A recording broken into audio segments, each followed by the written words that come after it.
No Jumper, coolest podcast in the world. And today we're making up for one that the fans have wanted to see for a long time that we kind of sort of got back in the day, but it wasn't really a full Ghostemane interview. How you doing, Ghostemane? Doing good, man. Chilling.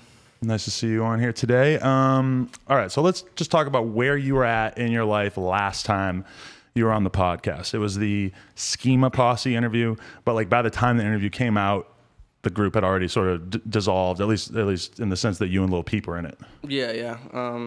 I was visiting LA at that time. Like, I was staying in my boy Brendan Savage's house, who's my roommate now, and I was just staying in Pasadena for like a month, just kind of getting the feel for LA before I like moved out there permanently and stuff.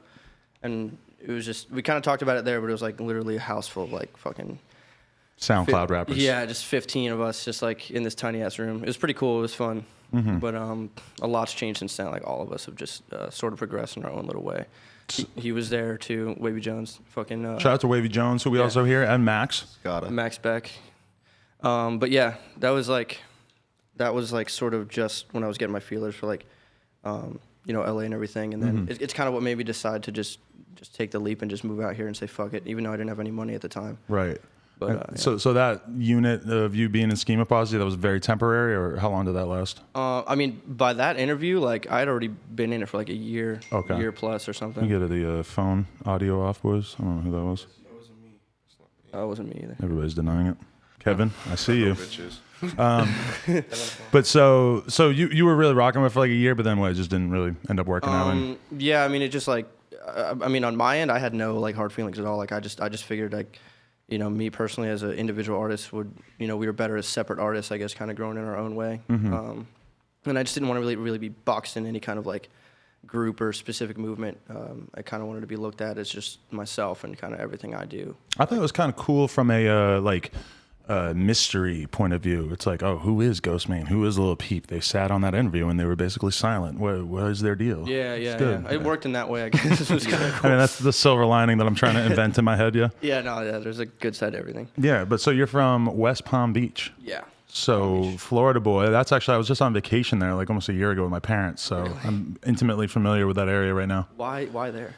I don't know, because we have family members that are like right there, like cousins or aunts or some shit. So we were out there, and then it was cool because I ended up going to a Xavier Wolf show while I was out there, and then a Lil Pump, Young Simi, Ski Mask Slump God show out there. So I got to take in a good chunk of the Florida underground hip hop scene for a moment. Tight. Yeah, that's like where I started playing shows and everything, was West Palm or Lake Worth, more specifically, I guess. And it's pretty crazy, just the wave coming out of Florida in general right now. I feel like because XXX is from not West Palm Beach, but like that general area, right? He's from, I think he's from Dade County. Don't quote me on that, but. Yeah. And even Kodak is from like right around there too. So yeah. Shit's crazy right now. Do you feel like Florida is sort of just blowing up in general? Yeah, it's sick. It's really cool to see that actually, because like when I was there and like trying to come up in that scene, like in the rap scene, like West Palm was so dead. I had to go to Broward to play shows. I was playing in Hollywood a lot, and like.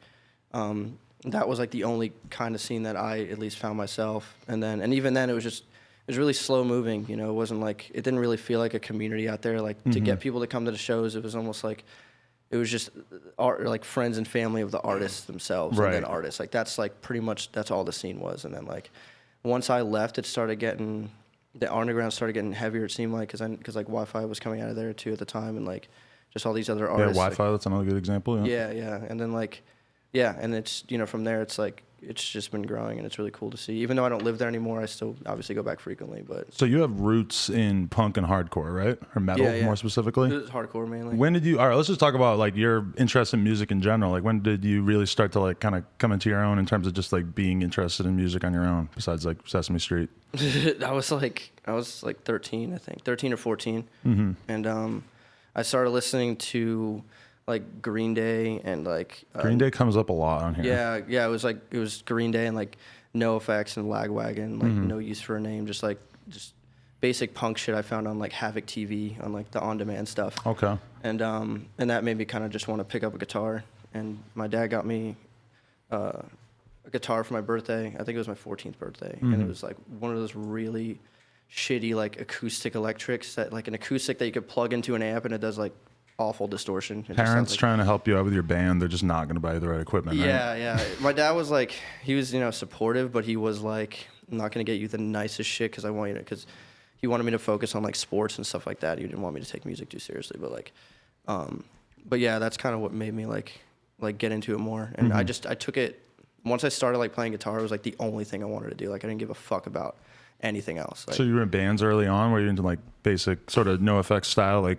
pop punk type stuff? No, or? I tried getting bands started at that age, but it just didn't work out. Like every kid was just really flaky. They'd be like, yeah, I'm down, and like they'd never, when it came down to it, they never wanted to do it. Like I wasn't in bands until I graduated high school. I started up a couple hardcore bands.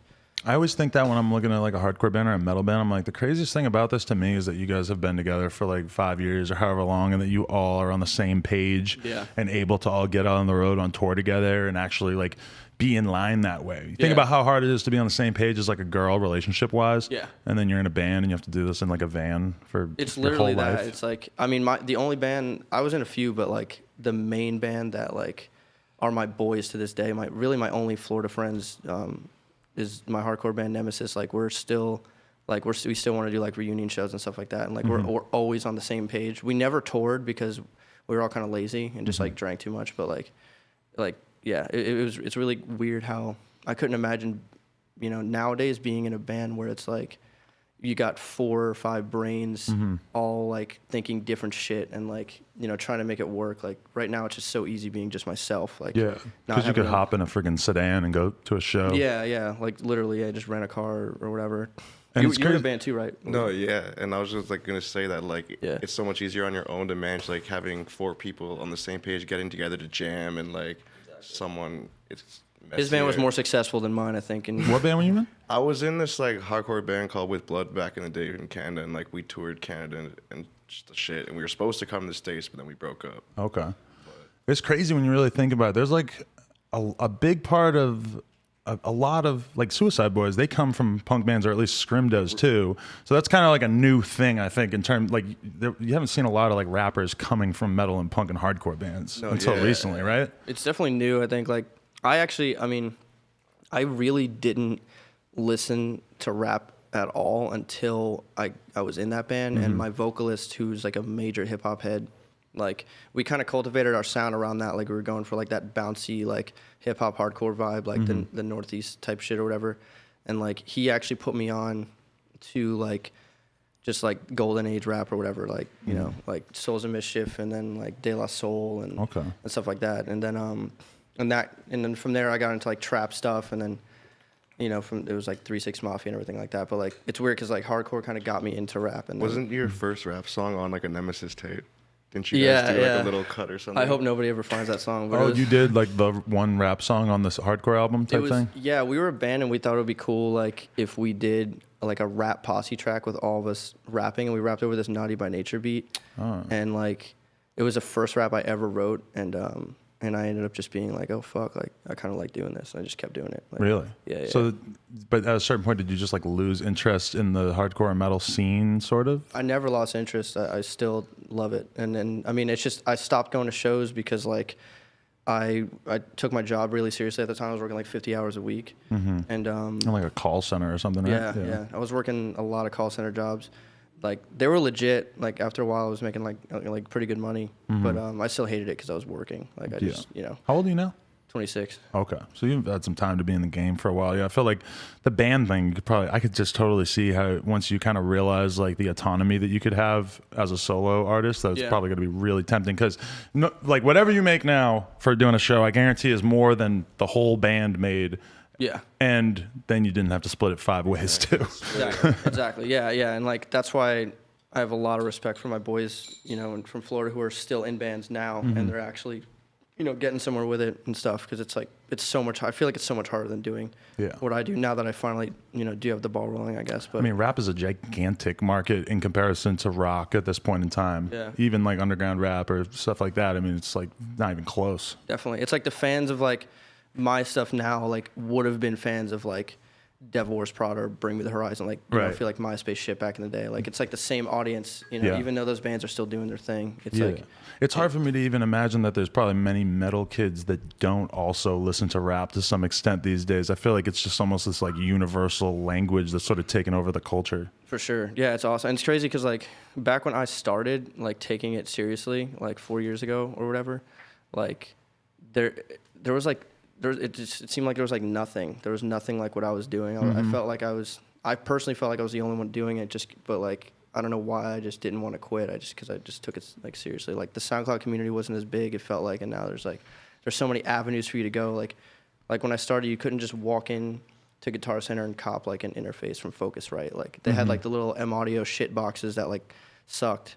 And like now they got like Focusrite and they got like all this awesome like pro audio equipment and everything like to facilitate you like making decent music that you could actually release. Like it's pretty cool. Was there anybody that you looked at that you were like, okay, I could, like somebody who made being a rapper seem more achievable to you? Like a possibility, like it could actually work? Nah, because the ones that I liked seemed like they would never fuck with me ever. Like I was really into like Space Ghost Perp and like Raider Clan and stuff like that. And I felt like those dudes at the time like would never fuck with me. But like, that had to kind of like give you the idea of like, oh damn, these guys are doing it on an underground level in Florida, so maybe I could do something similar. Yeah, it did. They did make it seem like, wow, these dudes are doing it like without a label, you know, and like without any sort of like big backing. You know, it kind of gave me that, I guess, that inspiration to be like, yeah, I could just literally do this all myself, even like make my own art. You know, I just learned Photoshop, I learned Premiere to edit my videos, like just, you know, so I didn't have to rely on anybody.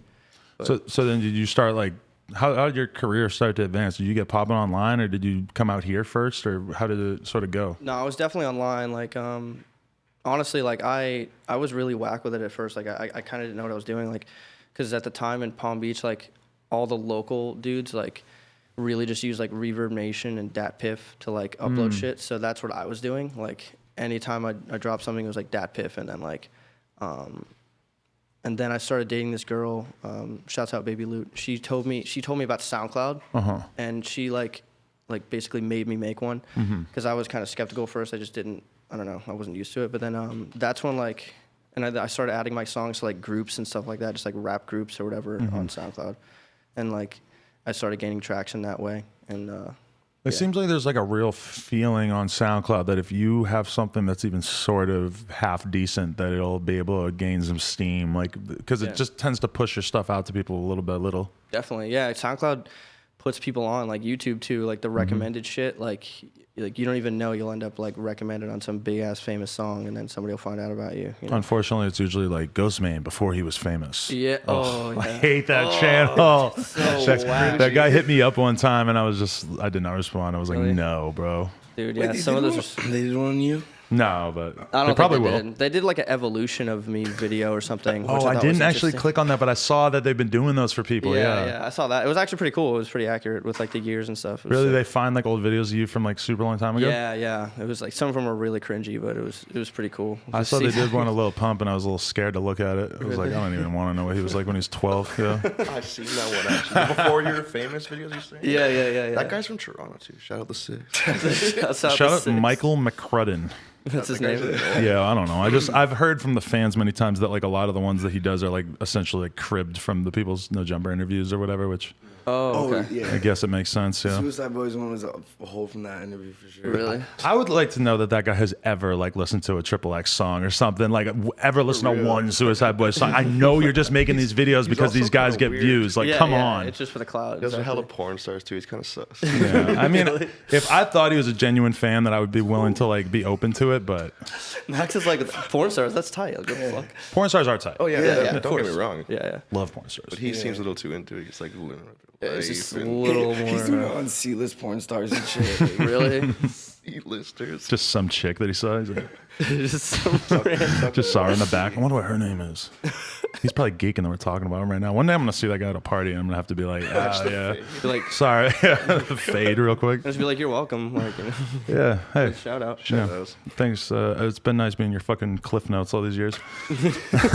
So when you first started out, though, would you say that you were sort of encompassing like the style that we sort of associate with you now, or were you doing something totally different? We know you now to be very into talking about like dark themes and killing yourself, shit like that. Were you on that wave at first, or was it always? It was always like depression and suicide was always a theme for like since I started making any kind of music at all, because it's like, you know, it's my actual life, I guess. But like, as far as like occultism goes and religion and like space and shit like that, I didn't really get into that till later. Like it was kind of, honestly, the hardest part was like finding my sound in terms of like lyricism and stuff. Cause like when you sit down, it's like, especially when you're a kid like me, like I obviously like, I was never in any serious gangs or anything. Like, I mean, I was in like, you know, the hardcore scene or whatever, and like, you know, which is outlandishly violent in certain parts of the country. Violent. Let's just throw that out there. A lot of people don't know. Yeah, South Florida is like, because I'm from the Northeast, so I've seen some wild shit in my day shows. Yeah, South Florida is a lot like the Northeast scene. Like they kind of go together. And yeah, I mean, there was always like a lot of fighting. Like that's kind of all me and my boys did, was just fight for the fuck of it. But like even that, you know, didn't want to like rap about that. It was like hard to sit down and just be like, you know, what's my content really going to be like, you know? And then like, I kind of just, as I started formulating, it started with me just like getting so overwhelmed with like the pressure of feeling like I need to drop a song every couple weeks, and like literally my head spinning and just going insane, that like I went away from music and started searching like other shit that would like kind of keep my mind off that, like keep me sane, I guess. I started getting like more into video games and just reading and things like that. And then, you know, that shit ended up being my inspiration to write music, like just certain, you know, games I like or whatever. Yeah, so that's interesting, because I feel like a lot of kids, like they want to be rappers, but they have no life experience, so they don't know what the fuck to rap about. And it's the same thing for young kids who want to be writers. Yeah. It's like, if you haven't really lived, then it's kind of tough to write. If you're like 35 and you've been traveling and doing stuff, or you know, it can be really hard when you're really young to find what you even want to talk about. So I think it's really interesting that you sort of like buried yourself deeper into your interests and like found more content in that way. Definitely, yeah, because I mean, I'm guilty of not living early on too, because I mean, I had to work like since I was 18. I you know, because my mom moved from Florida to New York, so like I wasn't supported by anybody, so I absolutely had to work full time. So From what age?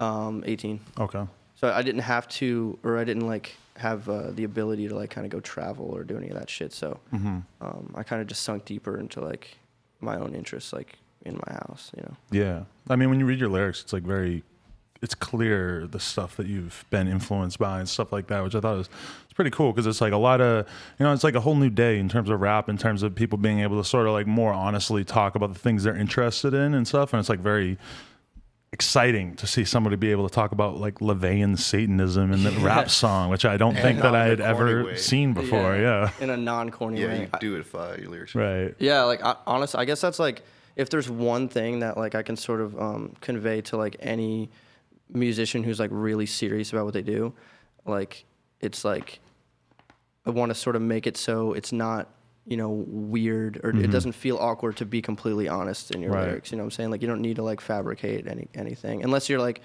you know, telling a story or something like that, you know, obviously. But like it's okay to just, you know, if you're into something weird, like there's ways to convey that, you know, and make it sound cool. Yeah, I was saying that to the rapper the other day. He kind of asked me for advice, and like his lyrics were a little generic, and I was just like, you know what, like your goal should be to speak so honestly and openly about your own life experience and how you're feeling that it completely like stands apart from a lot of the other stuff out there. I'm like, you shouldn't be scared to just be yourself, because that's ultimately what's going to endear people to you. Exactly. Yeah, and it's hard to believe that when you're starting out, because you're just like, you have this tendency to want to go with, you know, what everybody else thinks is cool. But like, I think for like longevity, it's really definitely important to just do you and just fuck what people think, because eventually like that's going to catch on. If you're making something sincere and something that's like that you believe is good, like eventually, you know, like people will hear it and give a fuck, you know. So you have you dealt with a lot of weird stuff with your parents as a kid, besides just your parents got divorced, I'm assuming, when your mom moved to New York? No. They were always together, but when I was 17, my dad passed, and then my mom was like, because my parents are from New York, so once he died, my mom was like, well, fuck it, like I want to go be by my family now. Like, Oh, okay. So that's when she left. Yeah, and sort of left you in Florida, so you were kind of on your own. I chose to stay in Florida.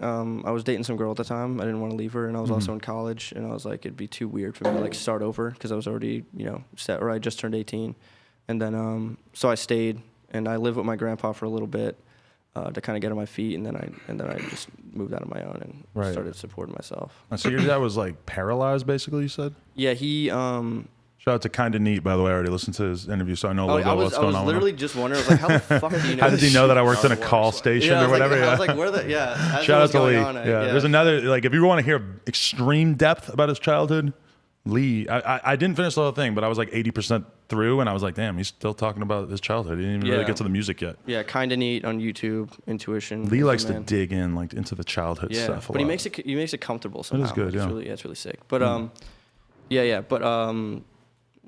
he was sort of paralyzed. Like he got in a car accident when I was like 4 years old, and then he was really stubborn, didn't want to go to the doctor and get it looked at, and then he was a phlebotomist who had to draw blood on patients, and I guess from what I hear, he had like a patient from, like, he was a Vietnam vet and he had like Alzheimer's or something, and he was like freaking out on the table, and he was like falling off the table. My dad went down to like try to catch him, and I guess that's when he really fucked his back, and like from then on, he was never able to like run or anything. He could like kind of slowly walk, and he always needed like a cane. And but like most of my life, like he was on the couch, like he was never really moving. Right. So like we didn't, you know, as a kid, I didn't go anywhere. I didn't go to Disney World. I didn't, you know, travel. I didn't do anything like that. So what, he was sort of controlling as well? He just didn't really want you to go do those things, or? Yeah, like I mean, he wanted us to do it, but he wanted to be involved in it. Right. And he kind of always like had this like, one day we're gonna do it together type shit, and like we just never did, you know, because he just never had the strength, I guess. And then he was on heavy medication like Oxycontin and morphine and stuff like that. And you know, looking back on it, I feel like that kind of maybe affected his ability to do that shit too. Because I mean, he, for all I know, like he maybe could have been taking more of that than he should have. That's kind of why I don't fuck to this day. Like I don't fuck with pills. I never have. Like I feel like it's a psychological thing.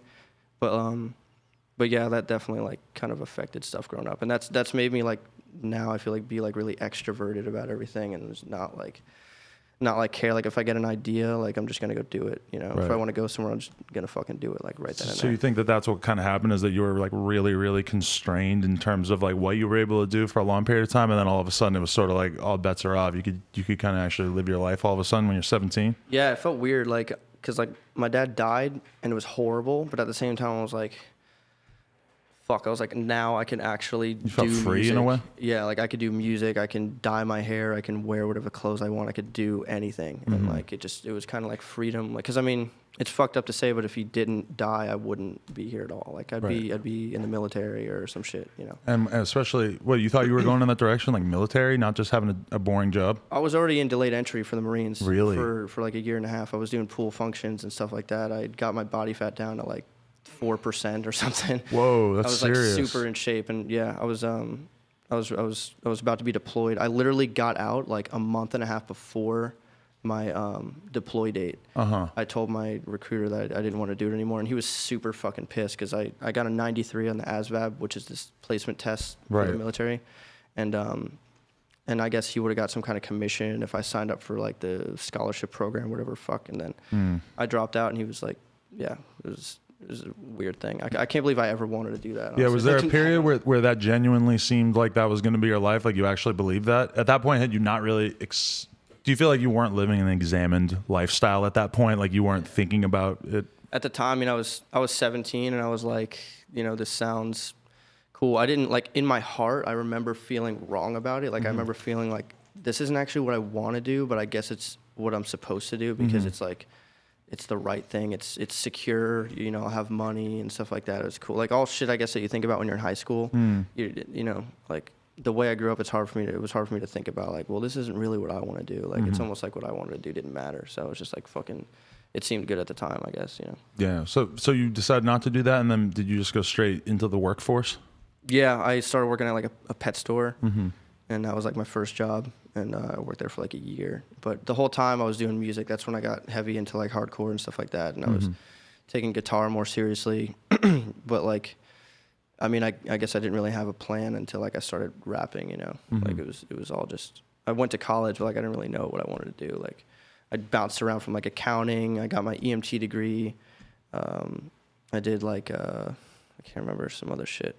It was just business administrator, like just just kind of bouncing around, like not knowing what the fuck I wanted to do. Which I don't know. It's weird because when you're like 21, 22, it's like for me it felt like time was running out and I needed to decide what I wanted to do with my life. Crazy, right? Yeah. But like, and now I'm like 26 and I just now kind of figured it out, and it's like, I remember I was like had a girlfriend and we were breaking up around the time I was 21 and 22, and I remember just thinking like, this is it. I'm old now. Like I'm not going to be able to get another. I don't know why I thought that at that time, but you have such a tiny chunk of your life that it's impossible for you to imagine being like a cool 30-year-old or being a 30-year-old who has options. Exactly. With it's fucking weird. Never mind a 26-year-old. It sounds scary as fuck to be 26 when you're like 20 and you don't know shit. Yeah, honestly, until like a year ago, I had this thing in my head that was like this ticking clock of 30 for some reason. 30 years old to me was like, if my music or like career isn't somewhat popping by the time I'm 30, like I'm just gonna kill myself. Like I'm literally just gonna die because like that's all I had. And then now finally like I'm being smarter with everything and it just seems like it's going good. So it's like that like 30 doesn't really worry me anymore. But I feel like I'm on borrowed time now because I feel like I already kind of like it's like I died but I'm still going. Like the chicken gets head cut off and it keeps running around. I'm like, all right, well, anything that I'm doing after 30 feels like it's like the bonus level. Really? Does it actually feel like that? Because I'm kind of curious. Sort of, because I feel like I've like spent my whole life like pursuing things that are like inherently like youth related. Yeah. So it's like doing a rap podcast. It's like, all right, I'm 33.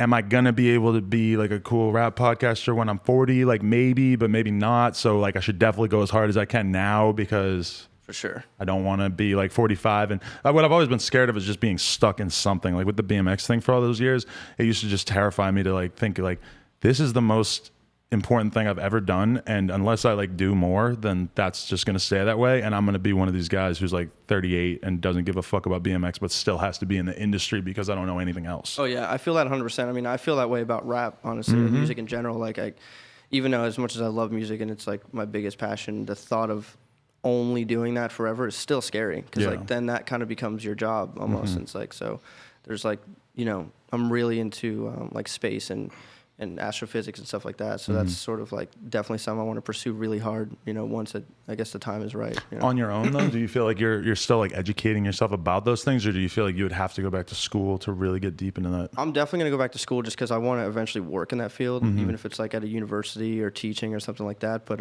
right now, yeah, I educate myself as much as I can. Like I get lazy sometimes with the reading, but I always try to keep up with like reading anything I can get my hands on that like I can actually comprehend, without having any sort of like prior education on it. It's weird too because I feel like a lot of kids, especially kids in rap, they don't necessarily understand the value of like educating yourself and reading and stuff. But I grew up, my mom was a librarian, so I feel like I always had that in my head is like it's really, really important to keep educating yourself. I remember like as soon as I got out of college, I did 2 years in college and then I've been out for like a year and a half, and I remember like realizing like my brain is deteriorating. Like if I don't continue to try to educate myself, then I'm just going to become a fucking dull, boring ass person, Dude, yeah, I'm really conscious of that shit too. Like, if I don't read for a while, and like 5-6 months plus, like I'll notice like when I'm typing a lot of text messages or something, like how often I need to use autocorrect. And there's some times where my spelling is so bad on a word that it won't even autocorrect, and I'm like, fuck, like I should start reading again or like do something like to get my mind sharp. And your word recall, because when you're reading and you're actually like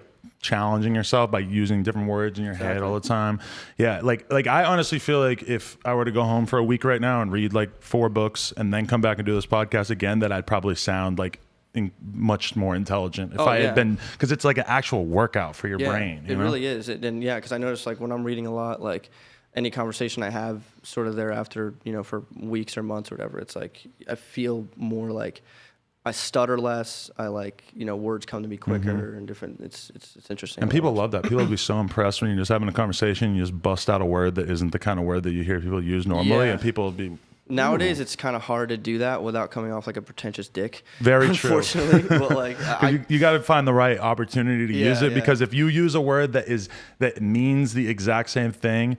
Like, okay, if I was like, how are you feeling? Oh, I'm feeling incredibly lethargic. It's like, well, bro, you could have just said tired. Yeah, you could have said tired. Yeah, exactly. Like, like if you're like talking to like an older crowd, you're trying to impress your girl's dad, Right. like for sure, that's definitely do that. But like, Yeah. if you're around your to boys, a podcast audience, saying lethargic might be okay. If I'm hanging out with a bunch of 16-year-old like rap fans out there, I'm probably not. You got to know your audience. yeah, you know? definitely, like pick and choose your battles with the words. Very true. My boys over here vaping super hard. Yeah, he looks like fucking H3H3 over there. Fucking. Oh shit! I got smoked with that dude. I don't know who he is. If you ever see this, bro, we kept his hands on Dude, site, he bro. got it. Beanie Anyone beef who or says what? that, no, everyone says that, and that dude is hideous, and I hate it, bro. Dude, it's the beanie, bro. It's, Oh my doesn't god! he look like him, bro? When he shit, does that bro. shit, that's what he You do. got That me shit twisted. shit. You got me fucked up. You so just did got that, me and it was fucked on up. point. Dude, Y'all looked got me exact- fucked up. Wow. Miss me with that H3 shit. I hate that fool, bro. Hey, everybody, tag him in the comments. Tell him to watch this Dude, that's podcast. gonna We don't happen. smoke. That's Whatever. gonna I need actually to get happen. the feature or some shit from him. You guys are vaping so hard, it's like moves to Cali. We might once. need a new cartridge. You're so straight edge, you won't even vape. No, I'm not. I'm definitely. Max is definitely not laughing. straight. Max is laughing because He's vegan. he's laughing. Well, yeah. Oh, yeah. That's kind of funny. You can't tell. We can talk about Silver hair. veganism too. No, it's just funny because like the day I met Puya, like I went to his house and it was just us chilling, and like he just fucking assumed I'm vegan. Like he just looked at me like he's like, yo, I'm gonna get some Uber Eats. He's like I'm Kind gonna. of offensive. He's like, yo, I'm gonna eat from this Cuban place, but you're vegan, right? So like they don't have. I'm like, what makes you think I'm vegan? He's just like, I don't know, you just look vegan. He looks more vegan than you look. Dude, yeah, I honestly, He looks like he never had a bite of red meat. He could use some red meat. nah. But then Nick came in the room like later. He and, ain't vegan. And he said something to the effect. It was before tour, and he was just like, you know, like what kind of drugs do you do or whatever for tour, and like I was like, I don't Could really. get you a little Easter basket or something. Yeah, I That's was how like, fat I Nick know, does. right? I was like, I don't do anything. Like I was like, I don't even smoke weed or anything. And then Puya was like, I thought you were a drug addict. Like by how you look, like he thought I was a vegan drug addict. I guess because I have a gray hair and tattoos. I don't know. When did you meet Puya? I met him a few times last year. We had pulled up to some of his shows. We just happened to be playing in Denver the day before him and Suicide Boys, and we like pulled up to their show and chilled. And I met him then, and then I think I met him in LA once too. But like formally, like you know, chopping it up type shit, it wasn't until like January. Okay. Yeah. Puya is a fucking smart guy because Oh hell yeah. he, I think, is doing a great job of like making sure that he remains relevant and influential in the community because he sees guys like you, sees guys like Suicide Boys, and he's not scared to put them on. Yeah. When I Sure. did the interview with him, he said straight up, I saw Suicide Boys and I knew they were going to be bigger than me. So I just Yeah, wanted to help put them on. Yeah, That's he- fucking... That's what's respectable for him too, because nobody like reaches out to somebody lower and like Nobody helps them, reaches like, especially down. in this rap shit, the egos and shit. Like Yeah, he's that's a a real lot of- motherfucker for that. So I Exactly. fuck with him. It's like that's what a lot of the like I feel like kids don't see is like in rap it's so fucking cutthroat. Like even compared to like hardcore, I feel like it's like It's way more unity in hardcore. But yeah, it's still, in like, hardcore there's is more still unity. It's yeah. bullshit.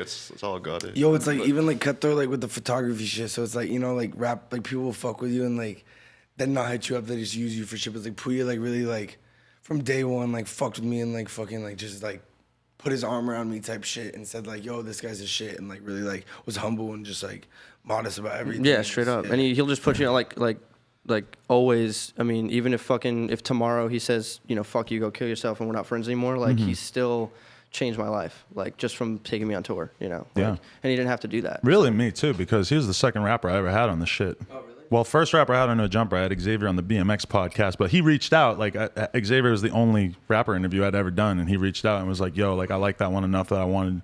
That was what sort of made me really decide to do No Jumper. I'm like, fuck, well, if I got Xavier and I got Puya ready to do it, then I guess I kind of have a rap podcast on my hands here. Yeah, because it's only down from there almost. I was like, shit, those two dudes are fucking dope enough to me that it's like... that's good enough, yeah. Yeah, exactly. But so, okay, so how did that relationship... Would you say that he's been sort of the dude that kind of gave you the biggest cosign that you've gotten from anybody in the game, or Sure, yeah, definitely. How did that like unfold? Like, do you guys do music together first, or at what point did you guys decide to go on tour together? No, he just he just randomly started like tweeting me out, like just like saying I'm dope or whatever. Like he started tweeting out my videos and shit. And then like around like Christmas time, we actually started like chopping it up more like through text or on the phone or whatever.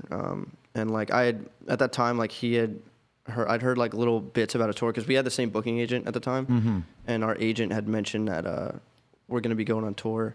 And at the time, it kind of seemed like too good to be true. I was just like, whatever. It's probably some shit that like might not happen or whatever. And then and then I got a call from my agent like in like early January, and like he hit me with the routing and all the cities and like that. And I was like, fuck, that's all. Like I got to get to Miami. And like Puya said like he wanted me to come because he wanted to lay down a song before tour. That way we had something to like play or open with or whatever. And that's when we did 1,000 Rounds. Which is probably one of your most popular songs. That one's a fucking banger. For sure. Yeah, that shit goes off. And it's not like my typical sound too, which is what I like. It's kind of something different, I think on his end too, like he really snapped on that one. Like I fucking love the chorus on that and shit in general. Yeah, he just like came up with that shit out of nowhere. It was sick.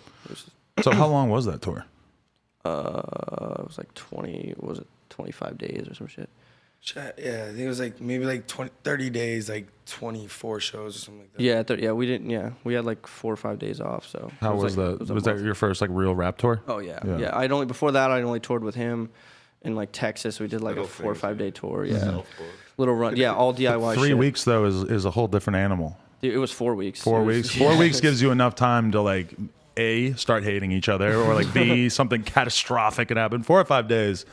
It's like a just extended weekend. Yeah. No, the tour went, pretty damn smooth. Like I loved it because it's kind of what I'd always wanted, even in bands, because I never got to tour with any of my bands. Like I literally for the last 5-6 years, all I've ever wanted was to travel the country and play shows, and it finally fucking happened, and it was sick. So like, unfortunately though, I mean like, in the last like 10 days, I got sick and then I lost my voice. Really? So I played. It was starting with like Montreal. And every show until the end in like Tampa, I had like no voice at all. Like it was like worse than Max's voice is right now. Like did you tell the audience, or did you just kind of try to play it off? I told them like every show is just like help me out with the words because my voice is fucked or whatever. Yeah. I mean, half the rappers out there ain't even singing into the mic fucking 90% of the yeah, time exactly. anyway. Yeah. I mean, you seem like you're pretty good at it, but a lot of guys ain't. Yeah. No, that shit fucking sucked though. And then on top of that, my lymph nodes were swollen like golf balls, dude. Like I look like a frog. Like whenever I get a sore throat, that's how it fucking happens too. It's all in here. I hate that. It was terrible. I'm sitting there like in a hotel every night, just chugging like ginger tea. None of it helped at all. Right. Like, it was just terrible. It sucked. You think it endeared Puya to you that you guys are both basically drug free? Yeah, for sure. I mean, I do experiment from time to time. Oh, okay. What, psychedelics and stuff? Yeah, I'm into mushrooms and Ghost is changing. acid. Yeah, I honestly, over the last couple of weeks, like I've been going through some shit. I've been kind of depressed, so I've been like sort of saying, "Fuck it" a little more often. But I'm always like really smart about it, and Oh wait, so you drink a bit too, or? Sometimes. I mean, I've tried some other shit too, but it's you said cocaine by name on the kind of neat one, so you ain't gotta hide it. Cocaine, yeah, for sure. Dude, I'm not gonna lie to you. My back's fucked. I like threw my back out yesterday, and I fucking took 2 of these like pain pills before I did this. And like before you guys got here, I was like straight up like I felt nauseous and shit. I was like, what the fuck was I doing? So now I feel fine, but I was really worried for a minute there. Yeah. That's something I think I'll never ever fuck with. Yeah, pills, it's not. Just 'cause I'm literally, I have this like. This fear of pills, like the subconscious, like I just feel like I'll take one time and I'll just overdose or something. Like not that would actually happen, but it's just like a psychological thing. Like I just don't want to fuck with it. Like I don't know.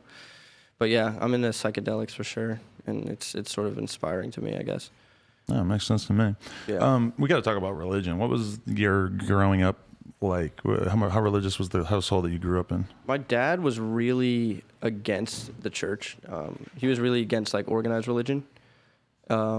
So like he from the beginning told us like, church is bullshit and you don't have to go to a building to pray or believe in God or whatever. But he was really like he wore a crucifix, like he believed in Jesus, like, and he believed that we should pray and stuff like that, which was kind of weird because he had religious symbolism, but he didn't kind of lay down any like way to go about it, which I guess is cool because it left us like free to kind of think what we want in certain ways. Did you think that as a kid though? Like, damn, he's kind of 1 foot in, 1 foot out, and I want to be all the way out?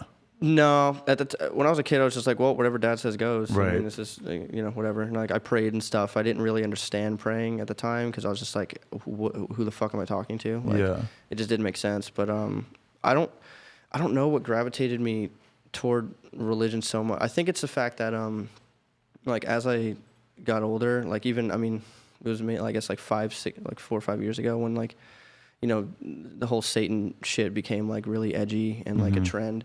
It kind of made me look like actually look into it and be like, well, okay, let's see what the fuck this is all about and like where it's coming from, kind of. And then like it made me delve more into like actual cult, because Satanism itself is like, you're like structured Satanism is really only like 50 years old. It's not like any sort of like old respectable religion, you know. Well, it's funny to me because LaVeyan Satanism was, just for people who don't know, it's like the Satanic Bible was a book written in, you probably know closer what the year would have been. I mean, the LaVeyan Bible is like the 60s. It was like the mid 60s. And he was sort of the first person to like try to like actually create like a foundation for what Satanism could be. And it doesn't have anything to do with Satan. It's just about... It's atheistic. It's not theistic. But the reason I don't fuck with Anton LaVey is because it's funny. Me and Puya talked about this. Like he texted me the other day. He's like, I thought of you today because I spent 2 hours on the Church of Satan's website, and he's like, this is all bullshit. Yeah. But like, well, if you were to read the stuff that his daughter has said about him too, like if you ever read any of this stuff, like he's apparently a bit of a sketchball. If you want to, I really feel like he took.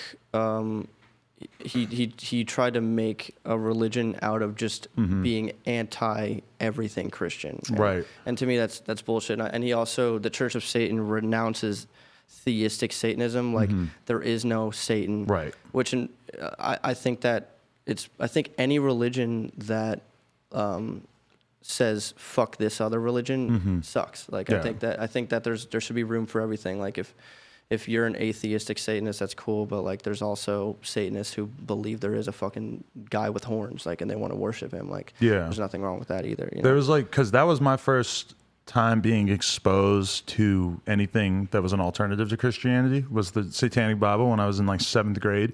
And even though like from the very beginning with that, I was like, I don't really think this is for me, because I'm not a mystic per se. I'm not really into the rituals or anything like that. And I knew that I just didn't really believe in magic or anything along those lines. I just knew that I didn't believe in God. And that was the first book that I had read that I was like, okay, boom, here it is laid out. There's an actual basis for the way that I feel. It was like really important to me at the time, even though I kind of went on to sort of realize that I didn't need the Bible, the Satanic Bible, to be telling me like to do spells and rituals and stuff like that, you know? Yeah, I think Max is red as fuck right now. I think it's like, I think there's something to be gained from like, and I mean, even if you read the Satanic Bible and like you go through those, like there's like 10 like steps to whatever, like you could learn from that too. You know, it's sort of like, I guess, summed up to basically, it's like almost like self-worship, you know, so to speak, and just kind of do whatever the fuck you want. But the thing is, I mean, like he did that literally like 50 years after Crowley did. Like he already did the do it thou wilt, like Thelema, like, and I feel like that's like the predecessor of like, you know, the organized like Church of Satan or whatever. So that's why I have a lot more respect for Aleister Crowley, honestly, because he kind of set the precedence for like the 60s hippie movement. Like, even though at the time, like he was looked at as this crazy, like evil Satan worshiper or whatever. So who was he exactly? Because I hear you talk about Crowley in your lyrics and stuff, but I only really know him from that fucking Ozzy song. Oh, Mr. Crowley. Mr. Crowley. Yeah. I heard you talking about him in your lyrics. I'm like, fuck, I should probably do some more research on this. Yeah, he's like, he was early 1900s occultist who founded Thelema, which is, you know, basically centered around like do what you want without worrying about consequences. But like at the time, I mean, everything that he was, you know, doing and about was like super insanely radical, especially for early 1900s. Like, you know, he was a cult leader, and I guess like maybe not him specifically, but like his followers or members who maybe took things out of hand, like sacrificed animals and shit like that. Right. But like, not to go too far into it, but like he, you know, he grew up like Orthodox Christian, sort of. It was either Catholic or Christian, and it was like really, you know, I guess overbearing, like dogmatic, and then he kind of, as he got older, like wanted to sort of be everything anti that. Which I guess led him to, you know, form Thelema. And then he believed that these ancient Egyptian ghosts were like talking to him and made him write the Book of the Law and things like that, which some of his books are really interesting because he kind of like almost like tells the future sometimes, like, you know, about like society and like where it's heading and things like that. But I don't, even him, I mean, even Crowley, he's not my end all. He's not like my, like I don't believe everything this dude says. Like I just, out of everyone, like, you know, I still take everything with a grain of salt, but like he kind of like he I guess sparks my interest more than anybody else. You have to look at these kind of guys in context, where you can say like, okay, Anton LaVey was talking about some fucking weird ass shit that I don't necessarily agree with, but he was doing it super early on and helped to normalize atheism and secularism in our society in a way that at the time was really radical and really strange. Like at this point in time, if you were to go, on a date with a girl and tell her like, yeah, I'm an atheist, I don't believe in anything, it doesn't seem that radical. Yeah. In the 60s, to say you're an atheist, like I think it would have been like to say, oh, I'm Jewish. Okay, well, at least you still have a religion. That's how people would feel. But if you were like, I don't have a religion, a lot of people were in the opinion like, oh, that you must not think there's a right and a wrong. Yeah, exactly. That's that's definitely true. And like, but that's why I still feel like Crowley, because like he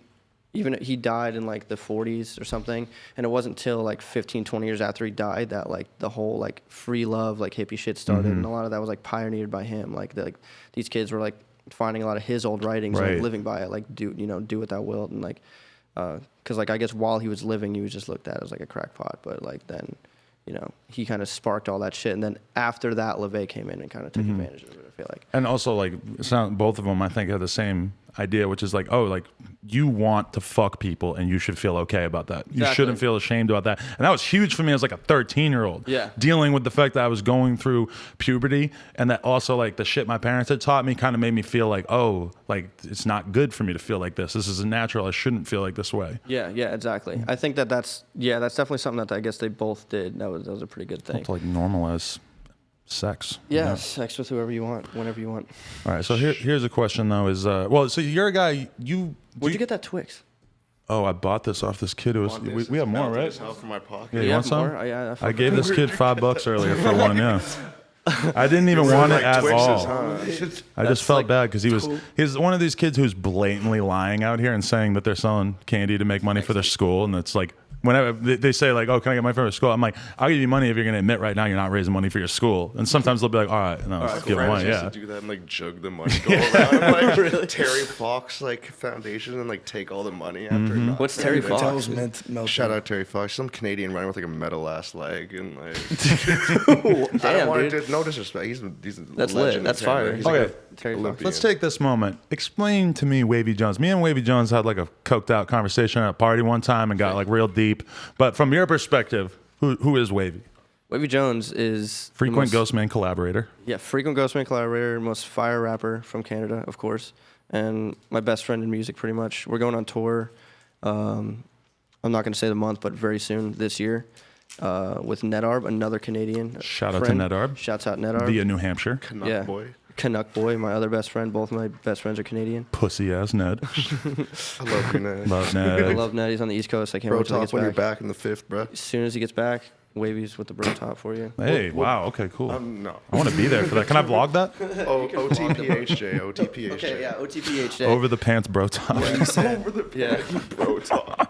That old damn bro top. I've heard rappers say that like suck my dick through my boxers, and that's just a mental image right there. Yeah, dude. Through the boxer hole, or like a boxer as like a condom? Yeah, they do have that hole, I guess. Wear my boxers as a condom. There's a bar for you right there. Wear my boxers as a condom? Fuck her through my boxers. That's where we're going tonight. Is that where we're going tonight?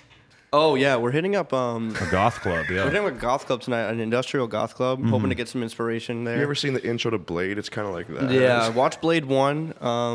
And yeah, that's gonna be kind of what we're going to tonight. I'm pretty excited, actually. I like the ideas of you guys doing this for like lyrical inspiration for sure. Oh, definitely, dude. I'm really like, I get inspired to make music. Like, I don't listen to a whole lot of rap, to be honest with you. Like, you listen to none and you hate when I play like. Yeah, rap. I mean, no, there's certain. I mean, Outkast is my favorite rap group. I like 21 Savage and like certain other artists I really fuck with. Like mainly I guess underground stuff too. But like Max, go fuck yourself. Fuck you, Max. What are you laughing at? No, but I get inspired a lot by like industrial shit and like just noise, like just hearing like fucking like metal clanging together, like stuff like that, or like I'll listen to like noise music, like just like random glitching and shit like that makes me want to like make music, or like just I guess any kind of dark imagery. That's why I feel like going to like a weird ass club like that will probably make me want to make something. Totally. I could see that. God, that makes me wish I was a rapper. I would go to like a volcano and just look into the volcano, and I feel like that might inspire me. I can't wait to go to New Zealand. It's on the Ring of Fire. It's like a hot spot for volcanic activity, and that's probably definitely going to inspire. I don't know why I thought of a volcano, but yeah, seems like it could work. Sick idea. Something. But okay, you make beats too, right? Yeah, I do most of my own production, except I've worked. Ned's pretty much the only producer I work with, really, besides myself. And then I got some with Clams Casino dropping this week too. Who have you done beats for? Because I know I was looking at one that said that you produced it the other day. There was something with a lot of views I was looking at that you produced. The only one with a lot of views, I did a song. I produced for Grxxn one time. That's a like, yeah, that's what I'm thinking that's of. it. Otherwise, I mean, I have beats on Track Train that a lot of like kids like lease and stuff like that. I haven't heard most of the songs, but Is that something you're even like interested in producing for people besides yourself, or? I mean, yeah, like it depends on the artist and the situation, I guess. But like if the right person hit me up and was like, you know, and it was somebody I already knew about and fucked with, and they wanted to be like, I'd probably make something custom. 50 grand. Yeah, 50K. 50K, sure. I would say on average. That's starting price. Yeah. Yeah, definitely. You need points on the back end too. Uh-huh. You know, it's obvious. Wait, more about Wavy. We gotta talk about Wavy. Is that an ironic Creed shirt? Or is that a real Creed shirt? Okay. I truly fuck with Creed. He walked in on me when I was at his house in Florida by myself in the backyard, blasting Creed. So Singing at the top of his lungs. It's ironic, but Can you do like, that now?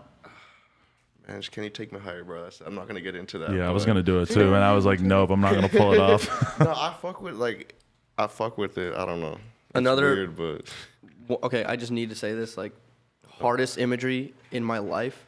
The first time we ever met in person, he visited me in Florida, and my band, at the time, Nemesis, was playing a show at a skate park, and we're like halfway through our intro or whatever, which is just like a moshy ass intro, and like I'm like looking at my guitar and I look up and he is in the fucking Creed shirt, just hate mosh, crowd killing, like just skull cracking kids like with the fucking Creed shirt on. Then he spin kicked some dude like, and I'd never seen something so hard in my life because he had the fucking shout out Scott Stapp. I yeah. that verse It was ASAP. all for Stapp.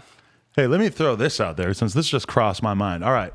People who really know about Florida. Florida is huge. It's like the hub for death metal in America, basically, right? Yeah, yeah. DSI and all these other bands always go there, record, or they live there or whatever. And now rap is taking a weird metal-ish turn. Yeah. And now Florida is the fucking hotspot for hip-hop. It's like the new Chicago or whatever, in my opinion. No, yeah. That's weird. There's a certain energy that I don't know what seems makes to... us so angry. It's I think cool. Yeah, I don't know. it's the humidity. I seen it coming to event like always. I'm like, just when like Space Ghost Perp back in the day went on tour Trash Talk, and I was like, I thought that was so cool. I was like, man, no one was doing that hip hop and hardcore, and it's almost this. I find it like kind of this intertwines at some point. Yeah, it's dope as fuck. Over you time, it can makes put- you start to feel like, what's the fucking difference? No, yeah, You know? Like, exactly.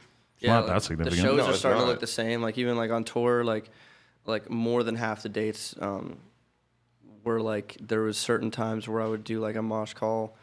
And there'd be like, real mosh. shit, yeah, like not I'd call not for push mosh one shit. time. It was in Virginia Beach. I called for a circle pit for a song, and like instead of a circle pit, there was literally it was like just a big circle, and then there was 10 kids just fucking swinging fists and spin kicking each other. Like it was insane. It was crazy to see at just like an all rap show, like Right. to see that kind of like crowd come out. It was awesome. You see that clip of Wi-Fi getting fucking beat the shit out of him? Yeah, That- I didn't That like was that at stupid. all. I That hate shit- that. Terrible. That shit That's pissed 'cause me kids off. don't get. I don't get like he just stayed. Yeah, I was like, back. the I've dude never was been- wilding out. Like, he was doing what you're supposed to do. I can like, understand it though from the like because they probably never been to a hardcore show or don't Yeah. understand that shit. People are like, what the fuck? He just jumped on. I me, mean, kicked me in the face, he but did still. stage dive like an outlandishly far. that was a Yeah, fire. Yeah, he that did was do, like, insane. front That was a flip, dope and I think stage he dive. kicked I someone fucked I with saw it. today. Okay, I'm like, but my first reaction when I saw it was, oh, that's fucked up. Like, these kids don't know anything about moshing, blah, blah, blah. But then when I saw Wi-Fi talk about it and shit, he said that was like a gang of dudes who basically like went there to start problems and rob kids and shit like that. Oh, And that shit. they kind of like went there with ill intentions. I'm not 100% sure that's true, but that Yeah. makes me think about it even like, whoa, that's different. I thought these were just kids who's who are gonna hit the dickheads who didn't know axe about, jumping you off know, the stage, somebody one of the- stage dives who is with the artist Yeah, in particular. exactly. You're not going to Yeah, jump fucking- them. As fucked up as it is, though, if it was a gang, I would feel a little better because at least it would make me Make a little realize more that sense. Yeah. these kids Not aren't as that ignorant stupid. to Yeah. just fucking get that pissed at a stage dive, you know? Exactly. Yeah, it made me feel a little better. Like, oh, I guess it's just like genuine evil and not just kids who are that No, confused. I got Yeah. like my jaw broken once. I was like crowd surfing at a Blank U show, and someone's like punched the shit out of me while I was What? crowd surfing. I guess I like kicked him or some shit. But I like Really. broke my jaw. Like, yeah. Hey, so who influenced your rap style over the years? Would you say? It's mainly like it was this because the vocalist of my old band I told you like got me into rap. He showed me this group called the Dirty Boys, who like no one knows who the fuck they are unless you're literally from like the hood in the South. Like they're just this random ass like group that kind of sounds like Outkast, only like with a more like thuggish trappy vibe, I guess. And like both of those dudes are like really fast rappers, and like just straight tongue twisting like triplets and shit like that. And that was like the first like trap, even before I heard 3-6 or Bone Thugs, it was that made me want to like start rapping and like take it seriously, I guess. And then from there, obviously I got into like Bone Thugs and 3-6 Mafia, and like I sort of just cultivated it all around that. And then like once I started like getting tired of just doing the same like Memphis sounds and everything, I got into groups like Death Grips and trying to think, like I started listening to this band Full of Hell. Is my favorite band right now, but they're like a noisy like grindcore band, and they sort of made me want to be like more weird with it and start experimenting with different sounds and stuff like that. And like I kind of just take all this shit and I just throw it in a mixing pot and just like see what comes out, you know. Like, have you heard it said that you sound like the old Ethel Wolf? Yeah, and I love that. I mean, I love Ethel Wolf. Were you listening to that before the transition? Like, were you listening to it all the way back when it was before it was Xavier Wolf? Yeah, I never.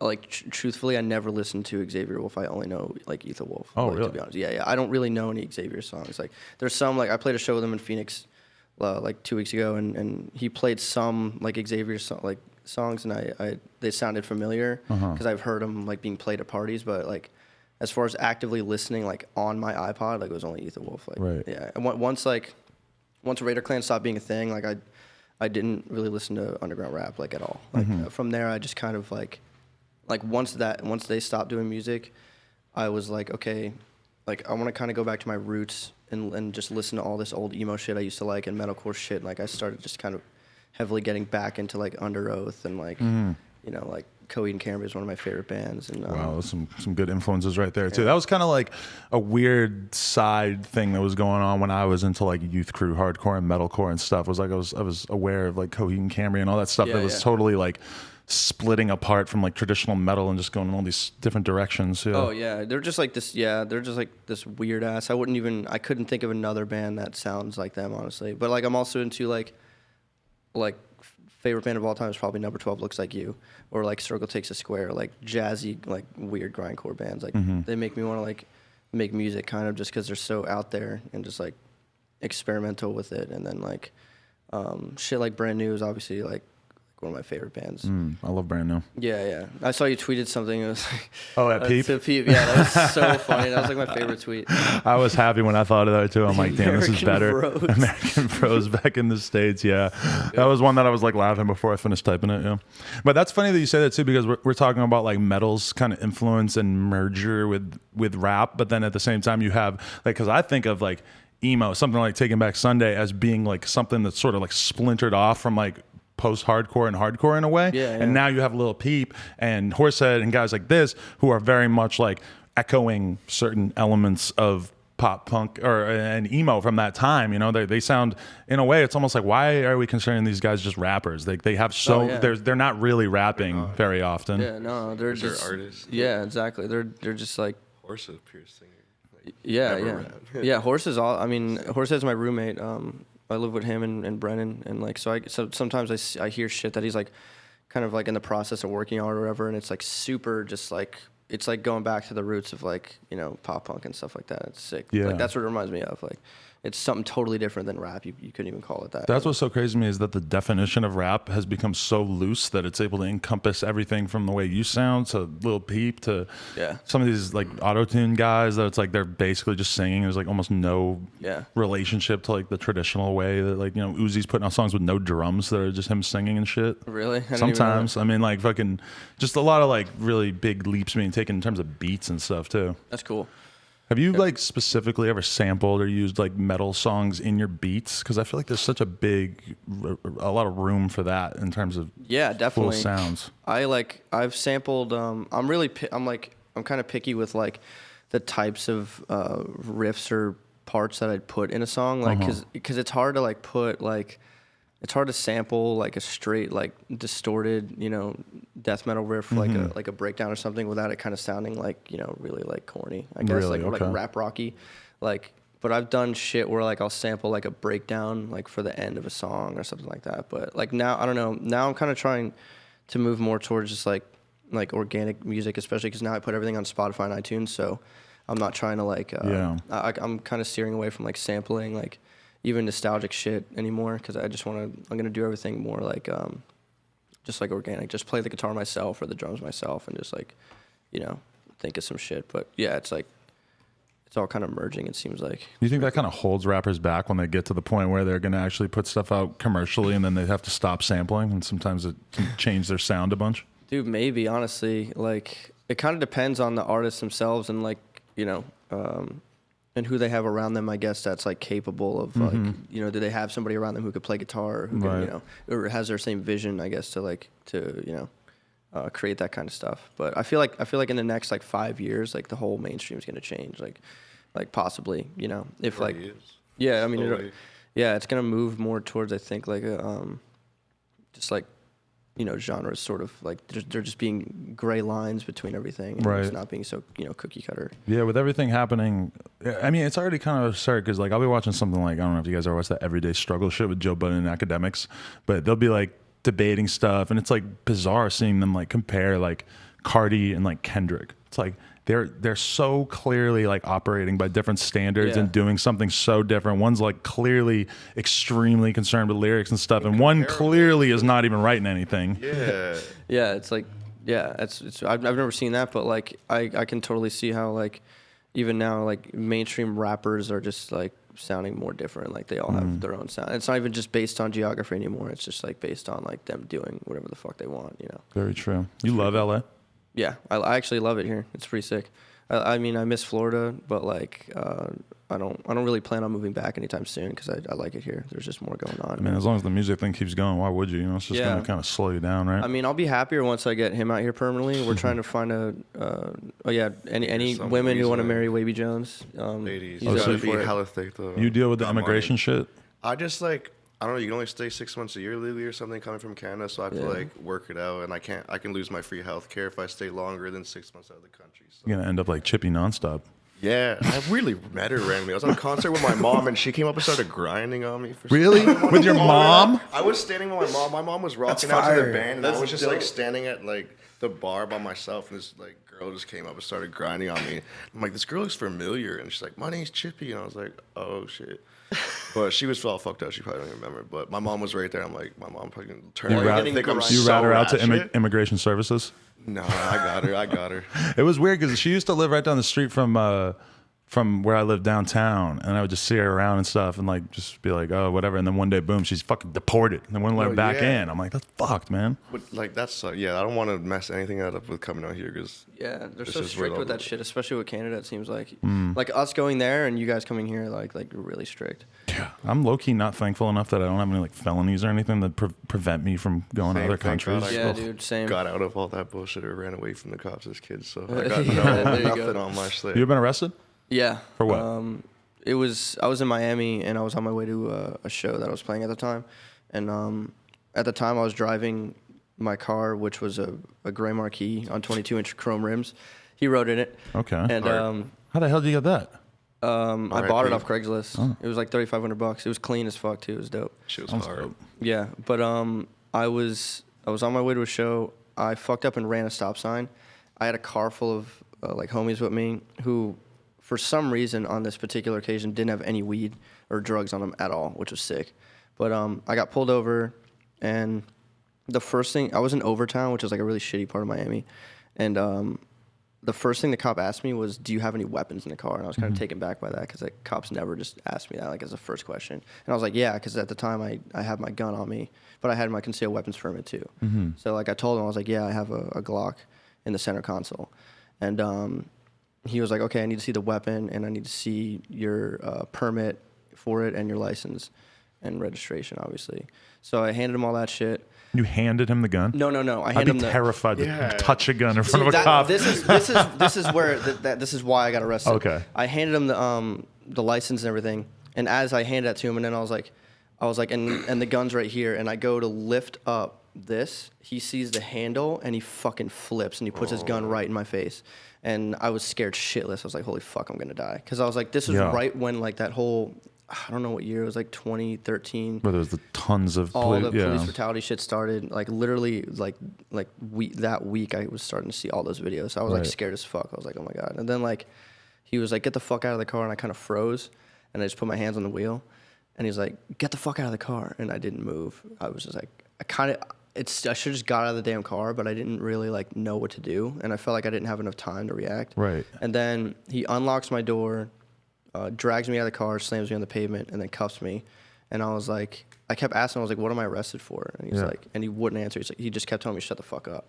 So, and then he threw me in the back of the car, and I asked the cop in that car, like, what am I being arrested for? And he just wasn't answering. And then eventually he would just every once in a while say, shut the fuck up. And then, so I wasn't really getting anywhere with that. But then like he called for backup. I guess because like I had a car full of homies and like the car was pretty conspicuous. Like they probably thought for sure they were going to find something on me. Right. Or they thought that the gun wasn't licensed or registered, which it was. And there was literally 6 like sheriffs that pulled up. Because in Florida, I don't know how there's it is here. nothing to do. Yeah, and in Florida, when a cop calls for backup, it's always sheriffs. It's never just cops. It's always sheriffs. So there's 6 sheriffs there. And they were searching my car. They tore it apart. They found nothing. The gun was perfectly legally registered. I had a permit and everything. But they took me to jail. And then I went to jail on like a Friday night, so I didn't get out till Monday morning. Jesus. It sucked ass. Like it wasn't even a whole like I'm gonna get my ass beaten here shit. It was like psychological, like just fucking like anyone who's spent more than a month in jail, like props to you, because like that shit psychologically fucks me, like because I just and no felt sense like of time too, right? Isn't it? Yeah, there's no sense of time. I didn't know, like, part of me just felt like I wasn't ever going to get out of there. Like, and they just treat you like you're kind of just like a rat. I did 24 hours overnight, and it was just like the whole time. It was just the worst 24 hours of my life. I felt like I can remember the whole thing perfectly. Because you're like, there wasn't any bed. It's just fucking a floor, no pillow. I'm sleeping with my shoe. I'm like, it was just, everything about it was just the absolute worst thing I've ever dealt with in my life. It really made an impression on me. I don't want to break the law anymore after that. Dude, exactly. That's why, like, after that, I was like, literally after that happened, I stopped getting in the fights or any, like, even thinking about the possibility of having to use my gun at all. Like, unless it's like I really needed to. And, like, that's why I've kind of never been, as my career started to evolve, I've never been about, like, gangster shit or talking about, like, I have very few lines where I talk about my gun or violence really at all, because like at some point, if you do, you're gonna have to back that up. And exactly. Like, I don't fucking feel like going to jail again. Like I really don't want to. I took one YouTube thumbnail with my gun, and then I was like, I'm never doing that again, because I just don't want dudes to think that that's how I'm putting myself out there. It's cool for people to know that it's like, that is the fucking last resort. But at the same time, it's like, you don't want to be the guy who's like doing that, because it just puts you in that category where dudes want to test you. Or, exactly, dude. And it's just, there's no point. What's the benefit? Yeah, it's really not worth it, especially when you actually have something to lose. Like, it's like, I was gonna say, and people are jealous as fuck, so fuck all that bullshit. That kind of shit's for, if you don't have anything. You leave the gun at home and you moved out here? No. Okay, well, we're not going to talk about that anymore, because it's probably a different permit. Should probably get a different permit, but probably should. Fuck it. So what do you listen to on like a day-to-day basis?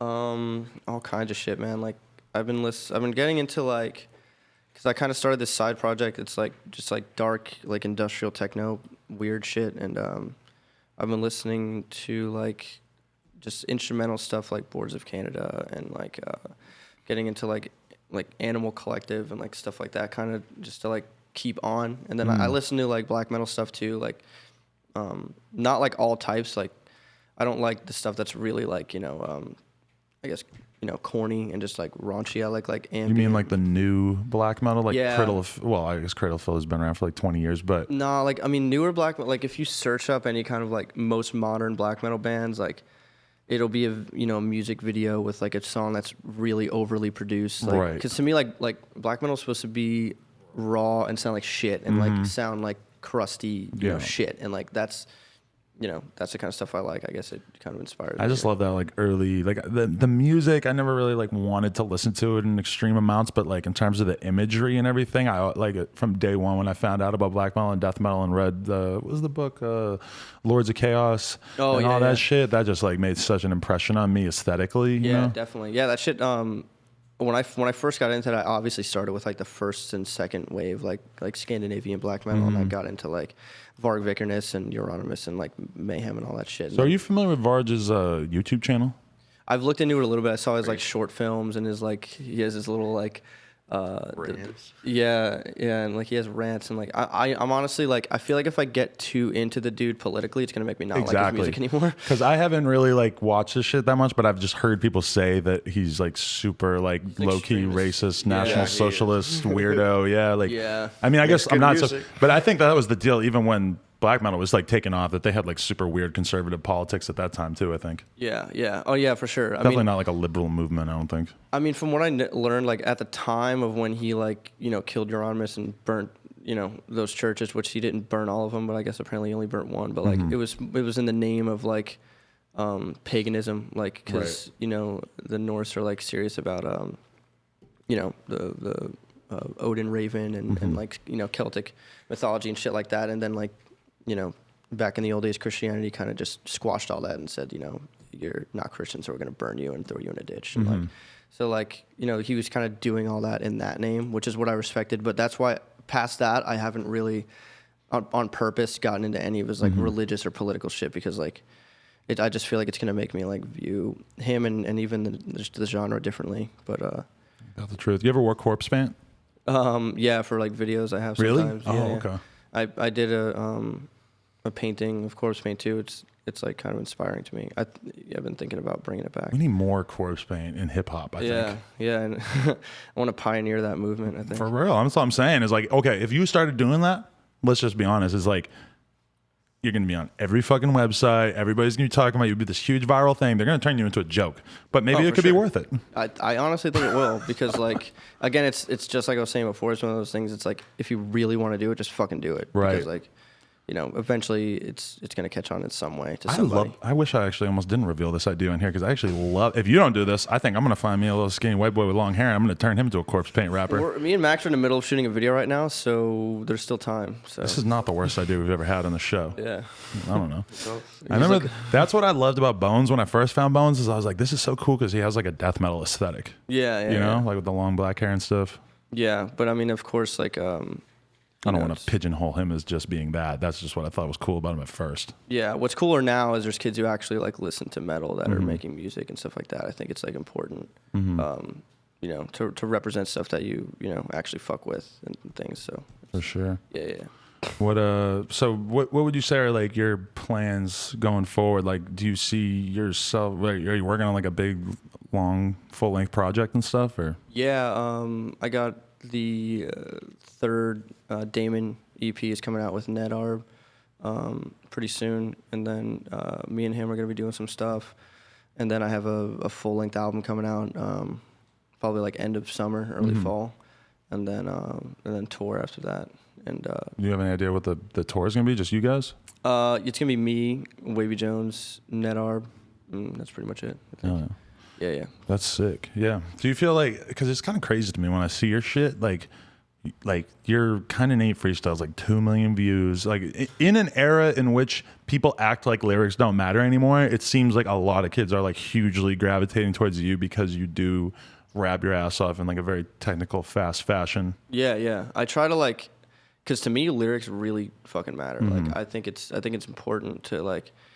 And not even in like a way where it's like, I'm like trying to tell my story every single time. Like even if it's an ignorant song, I think like I take pride in it's fun to like get a certain message across through lyrics that like until you actually read the lyrics, you don't even know what the fuck I'm saying, which I know is a problem for a lot of people. But that's another like metal influence too, because most black metal and shit, you're not supposed to be able to understand it without a lyric sheet. Yeah, like the shit's inaudible, but it makes it that much better when you go and read it. Like a puzzle. Yeah, because once you see what's actually being said, it kind of like has a whole new meaning for you, So very true. Yeah. It's weird too though, because it's like in an era in which a lot of a lot of people would say like, oh, it doesn't matter what you rap about. It just matters if you sound cool. Well, if that's true, then I think it's like even more of an excuse for people who are interesting writers and lyricists to like kind of rise above, because it's like if it doesn't really matter what you're saying, or if a lot of like the flows that are popular right now are like very simplistic flows, well, that kind of even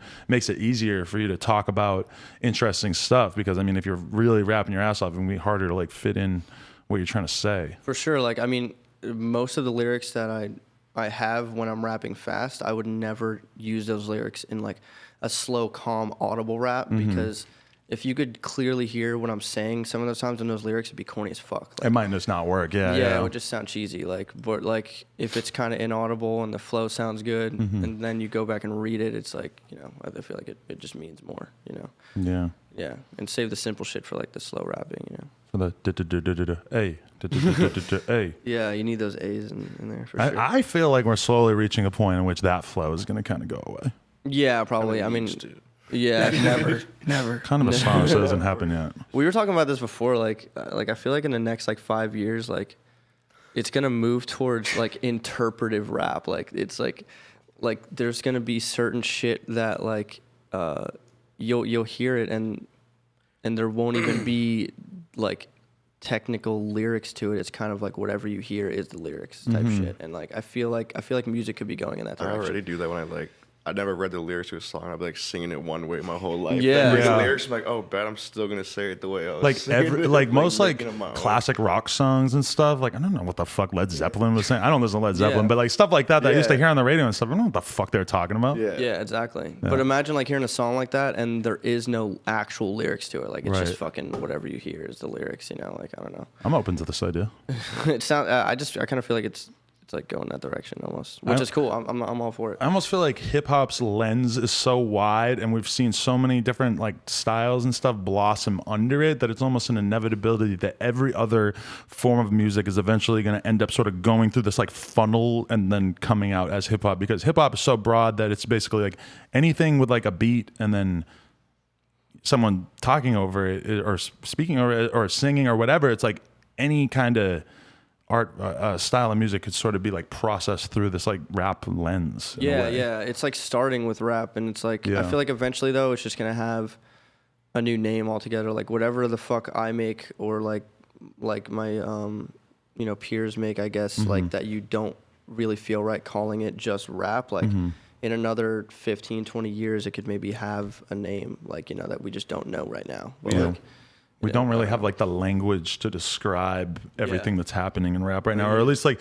the genre seems sort of like resistant to that discussion. Whereas like you guys know from metal that it's like you're death metal, black metal, deathcore, metalcore, grindcore. There's a million different ones, and they all artists who are under the grindcore umbrella are not able to really stray that far from grindcore before it just becomes something else. You know, it's sort of strict. Whereas still, I don't even know before I forget this stuff. Like my little brother once, he heard, I think like one of our songs, and like he was just like asking, he's like, "What genre is this?" He's like, "It's not really rap." He couldn't like figure it out because he listens to like Kendrick Lamar and like Absol and like all that kind of stuff. But he's like, "What? This stuff's like cool. I don't know what to call." Yeah, it's like your kind of music, and I'm like, I don't know what to call it. It's exactly like Either, think but- about like when hardcore started, like the Gorilla Biscuits didn't like come out and be like, we're a hardcore band. You know, like it's like they didn't figure that name out until way later. You know, I feel like, or like same with black metal. Like, you know, it's just like, I don't know. And then it kind of just evolves on its own. Like, you know, or like fans give it names, I guess. Like,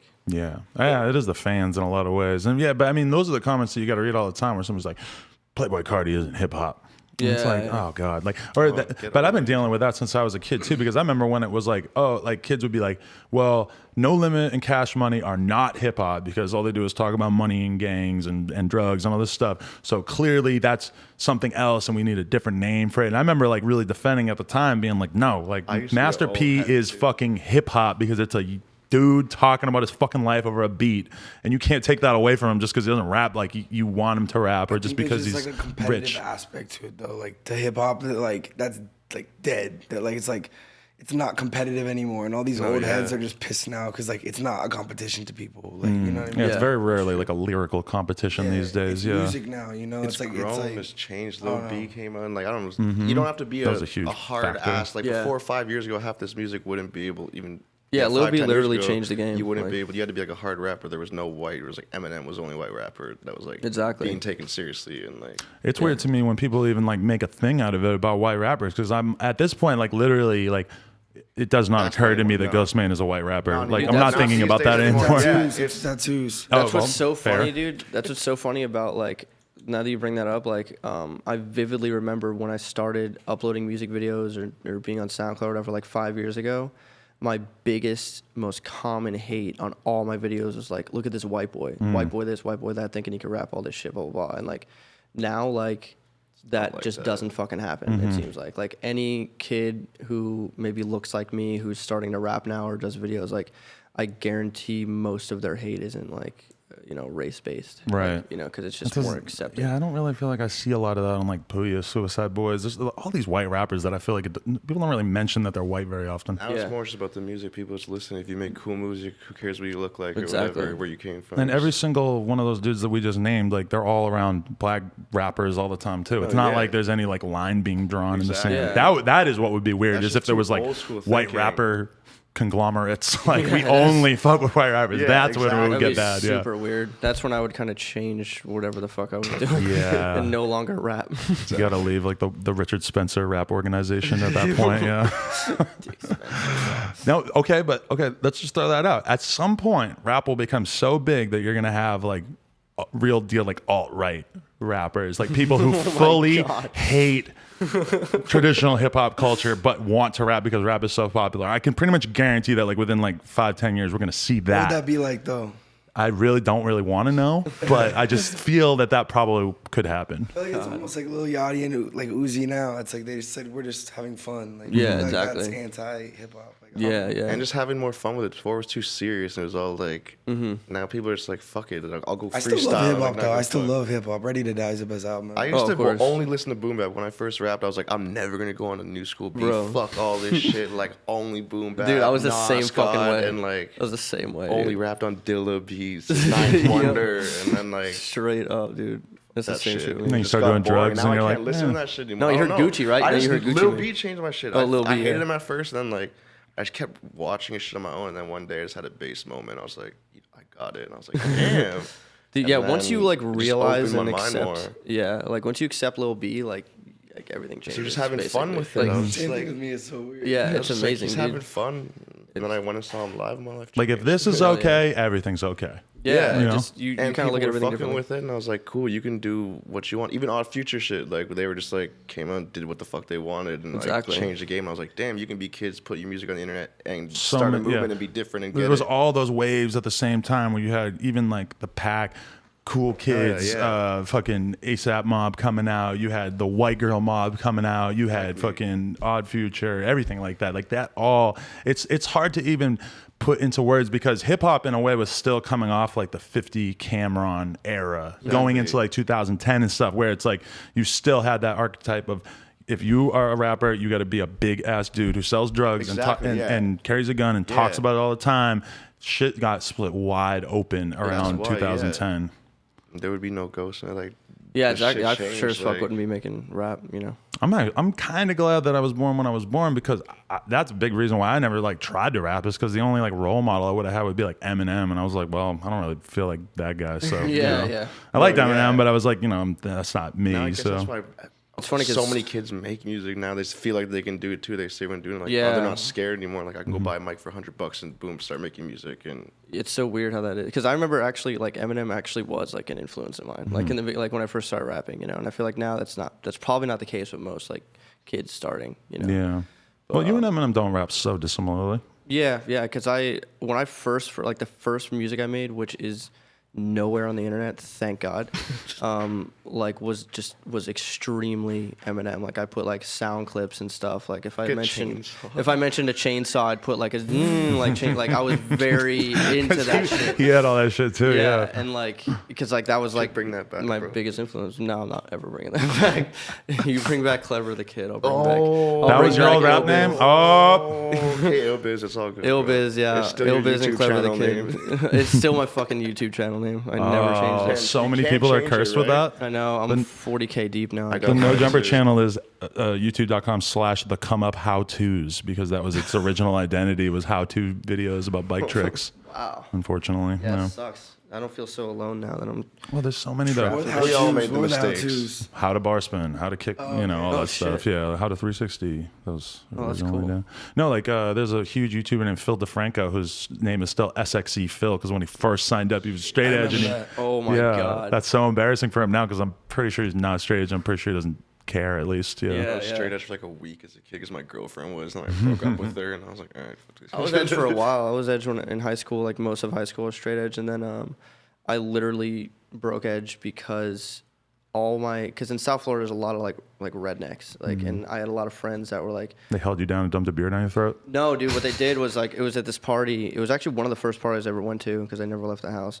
But like this redneck dude's like, here, want to sip of this shit? And like I took a sip, and he's like, it's an energy drink, and I drank it, and it tasted Loco? weird as fuck, and I looked, and it said alcohol content like 10% or something, and I was like, you fucking. Oh, it was like a Four Loko. cocksucker. It sounds like Four Loko. It was it was before Four Loko. Sparks. It was some weird, Something like that. disgusting shit. And then I remember that night being like, fuck it, and I did Jello shots and smoked weed and just did everything all in one night. How'd you wake up feeling the next morning? Like hell. Yeah. Like fucking shit. Yeah. Relatable. Yeah. That's what I'm still trying to avoid. I'm trying to avoid that tomorrow. Yeah. This is my last question, but it probably should have been my first question. Where does your name come from technically? And why are there two superfluous E's in it? Okay, yeah, like when I thought of that name, I had another name, and I came up with Ghostemane as a cool song name. I was like, oh, that's a tight song name. Because like at the time, like Maine was like kind of like, I guess, more popular. And Maine like, was starting to bloom. yeah, and like I thought it would be a cool idea for a song name. And I wrote this whole song about me being introverted and making plans with people and then ghosting on them. Because like that's literally what I would do. Like because I'd make plans with someone, you know, days in advance, and then when it came to the day, I'd get so much anxiety that I would just like Been bail. there, you know? Yeah, and I like, still do that. yeah, I do too. I think about doing that every night. Every night I'm like, am I gonna go? Oh, I'm like, maybe I should go to bed. Oh, yeah. Exactly, yeah. And I just wrote that song about that, and then like a few weeks later, I was like, my name is fucking terrible. Like this is Ghostmane's an awesome name. Like I'm just gonna I just stick with that. And the original song name didn't have the E in the center. When I decided to make it my rap name, I threw that in there because I thought it would kind of set it apart and just make Cool, it like I don't know what it is. different. That's Yeah, cool. and I think actually the Twitter handle Ghostmane without the E was already taken. So I kind of threw that in there and just made it something. I appreciate it. Like a few extra E's. right now. Oh shit! All right. Well, you want to send any thank yous or shout outs as we close in on the hour and a half mark, and my urethra feels like it's going to explode urine all over me right now. Shouts 2 out. drinks. Shouts out. Shouts out my fucking- mom. Shouts out my little brother, yeah. my grandma, my dog, and SGP, the real one, Spice Girl Perp from Ontario, my homegirl. Shout her out. Oh That's it. yeah. Different Spice Girl SGP. Perp, Yeah, Spice Girl different Perp. one. Yeah. Okay. Before we go Very- into this, yeah, shouts out my mom, my brother, my family always hold me down. Shouts out Nemesis, Young Scoob, Mike Darling, Baby Luke, fucking Dang. yeah, dang. We have a question. If we did have hoes, like I knew there used to be stairs, like and there used to be stair girls, so it's couch girls now. Like, Yeah, it sucks. It doesn't have quite the same ring. I like Stair Girls. Yeah. Duggar sounds. Now we just got Kev sitting there. Kev's the new Stair maybe Girl. that could be the stairs on there. Wait, what are Stair Girls? What? Stair Girls was in Remember the the old old store shop? with the stairs, and there'd always be some girls like lingering around, like either with us or with the people we were interviewing, and they would just sit there. And like at some point, we started to call them Stair Girls as like a negative term Interesting. to describe girls who just wanted to hang out. I never paid it. I'm single for the first time in like 9 years right now. So Really? Like, yeah. So you're just fucking. Yeah, kind of. I seen Oh, you. that's I seen you with some random girls the other day, and I was thinking, I'm like, he looks like he's fucking. We're gonna get some Yeah, vampire bitches for tonight. sure, for sure. Yeah, we're looking at some vamp chicks tonight. So Trying to get my blood. I feel like you're gonna do well there. I feel like I'm yeah. looking at you like walking to be a god. if I was a That's bitch and I was at a goth club and I saw Ghostmane, I'd be like, I want to give him the goth top. Oh my god, dude. Honestly, Luckily, I'm not a bitch, so if I actually Fuck end up a not getting that kind of bitch. Fuck a if I end basic up bitch, I getting need that a goth later, hoe. I'm just gonna picture your face now, and I won't be able to. that's come. totally okay. But yeah, that's cool. That means you need to do enough drugs that you won't be thinking about me. Good Exactly. thinking. That's a lot. It's gonna be a lot. All right, hey, huge shout out to Ghostmane for coming through. Almost probably a year past your first appearance. Yeah. It's Fire. been about a year now. whole new life for him here. And shout out to Wavy and Max too.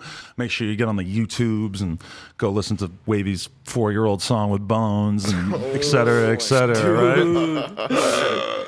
Yeah. No jumper. Coolest podcast in the world. SoundCloud, YouTube, iTunes, etc. Vape Bang. Mob.